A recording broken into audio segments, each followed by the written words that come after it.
Morning.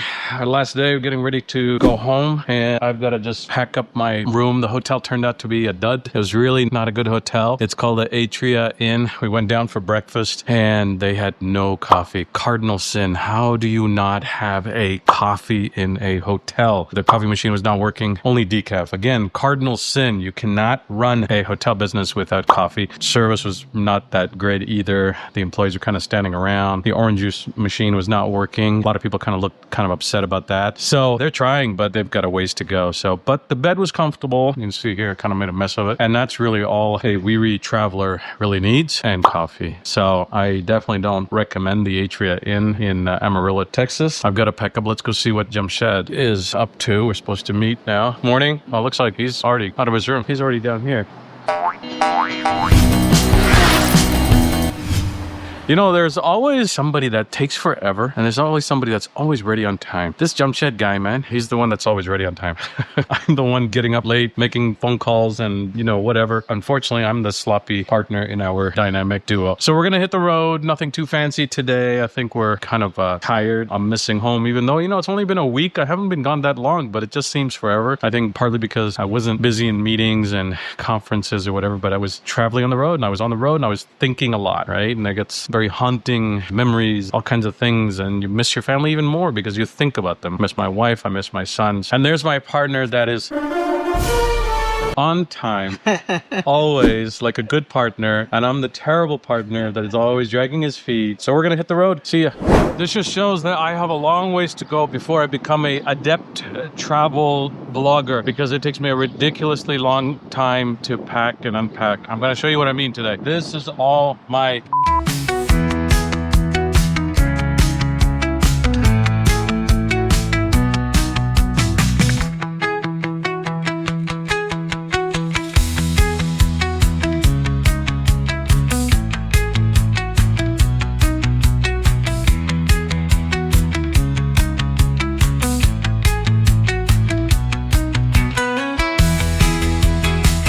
to go.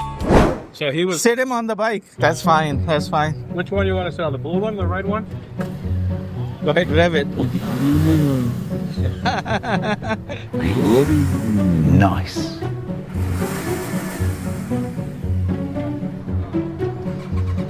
Okay, well, you can zoom in a little bit. Nice. Hey, y'all tell him thank you. We're good down the road. You're welcome. You're welcome. All right, they're not leaving yet. every kid, it's in our DNA. From a kid to a man to a grandpa, it doesn't matter, man. You see a bike, you know how many comments we've gotten on this trip? Just boys eyeballing the motorcycle. We saw that other guy that was like a grandpa. He was looking at it. Oh man, it was, can't help it. Bikes just put a smile on your face. They'll remember this for a long time. And we set him a cool one. Yeah. Vroom, vroom, that.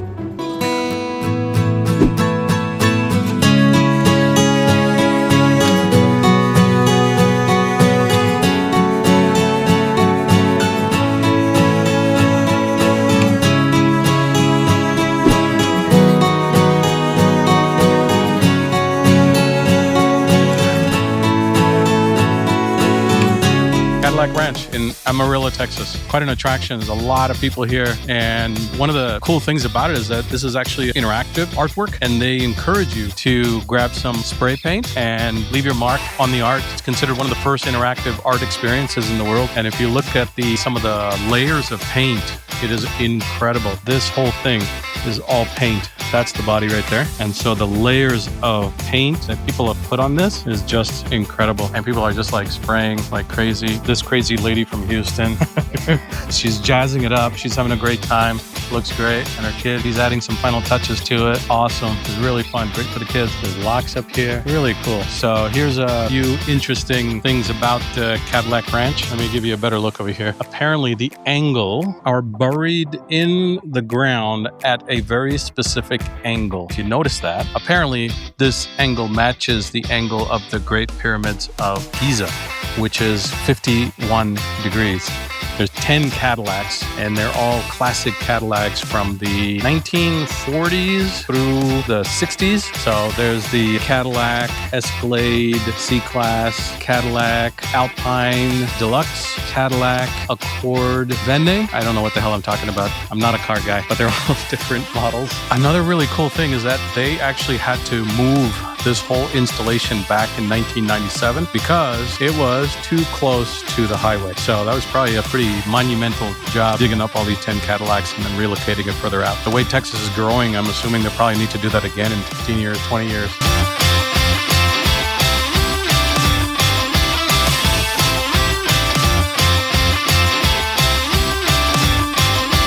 Met Amanda here. She's like having a grand old time. I'm just looking at her going, I want to just hang out with her because she's got all her spray cans out. Her kids having a great time. You said your dad was a rider? Yeah, he used to ride Harleys. He used to be the head of his chapter in the Woodlands. Woodlands down in Houston. Yeah. They rode out here one year with that Harley orange spray paint. Right. Spray painted one whole car, that whole color. Oh, wow. And so that's one of the reasons we're here is because he told us that story. So he's like, y'all need to go. Most of this spray paint came from him too, out of his garage.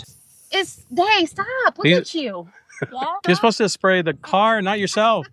Well, Amanda was nice enough to actually give me one of her cans, which I'm just going to use a little bit and put something on, and I'll give it back to you. Thank you so much. That's so kind of you. All right. Thank you. Have a good day. Thanks. You too. We're going to see if we can leave our mark on Cadillac Ranch if I don't break my neck doing this. Okay. Be ready to call 911. Oh, this is sticky. Okay, and the wind is blowing this way, so I gotta be careful not to swallow this thing. I should be on that side, actually, because the wind is gonna blow it right in my face. This is a bit of a challenge.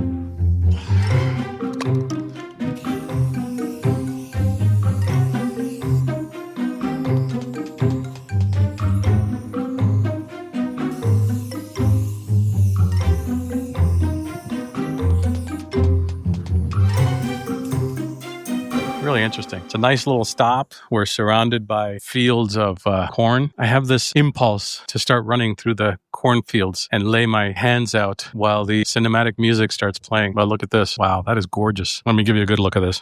Look at that. Isn't that amazing? Let's see if I can reproduce the Gladiator movie. All right, here we go.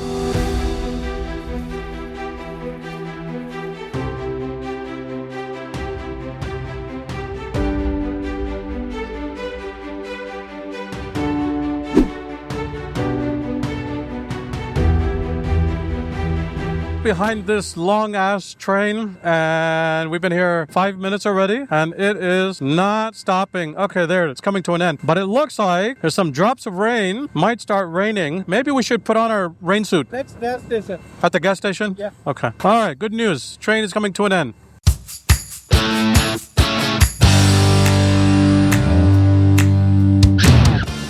All right, we're leaving Amarillo, and look at these skies. It looks like it's gonna start raining again. We're getting some raindrops already coming down on our visor. I think it might be a good idea for us to put on some rain gear and not get caught in the rain. A lot of wind here. I guess it makes sense. They're harnessing the wind power.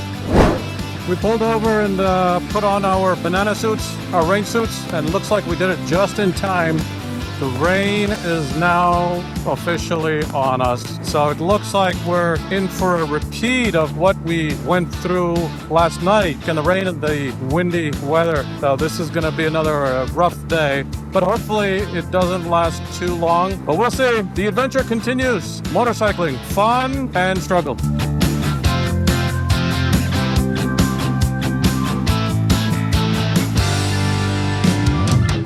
All right, the rain is lighting up a little bit, but it looks like it's spotty. Look at that over there. You can actually see the rain sheets coming down. What a beauty. That's all rain over there. And ahead, it looks like it might be clearing up a little bit, which is nice.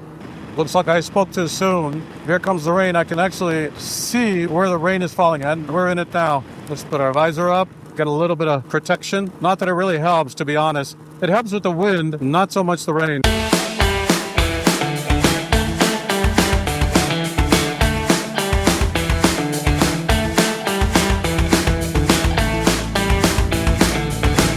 It's really coming down now. This is way too much analytics. Way too much. Enough of the rain. So far it's manageable though. We can just ride a little bit slower and keep going. We got our rain suits on, but you know, if it gets really bad, then we may just have to find a place to pull over, a gas station or something.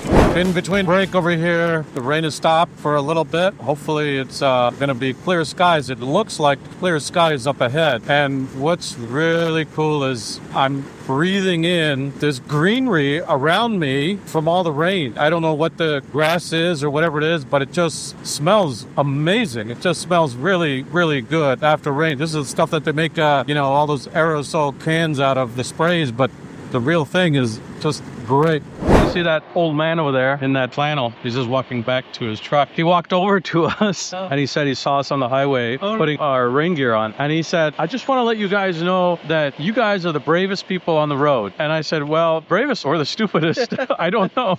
And then he said he worked at Parkland. So I told him that Sonia worked at Parkland as well. And he goes, you know what we used to call the motorcycle guys who would come into Parkland as patients? We would call them heart donors or kidney donors or something. I was like, well, you know, first he complimented us and then he insulted us, but I think it was all good. But that was nice of him just to come over, you know? Yeah. All right, another stop. We take off our rain gear. Looks like we're done with the rain. Hopefully. Just done with the restaurant, and as I was walking on this floor, you can see it's a rocky floor, found another lucky penny. I don't collect lucky pennies. I don't believe in coincidences either. So this is the second lucky penny. And I'm going to put this one here. I don't know what happened to my first one. I think it fell into the bag. I don't want to call it a lucky penny, then I lose it. So I'm sure it's in here somewhere. Do some digging and look for it. Anyways, Leaf didn't make it. Second penny. First one hopefully is in there somewhere.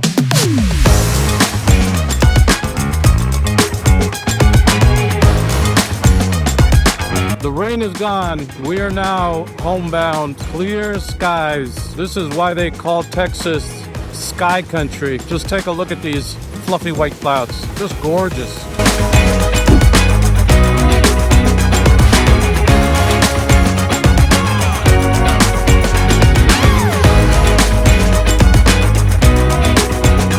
As our epic journey comes to an end, we're standing in front of Texas view that is world famous, just horizon to horizon plains. We've seen so much of this in the last 7 days that we've been on the road. And just a few parting thoughts that we left you with. Number one is we're still friends.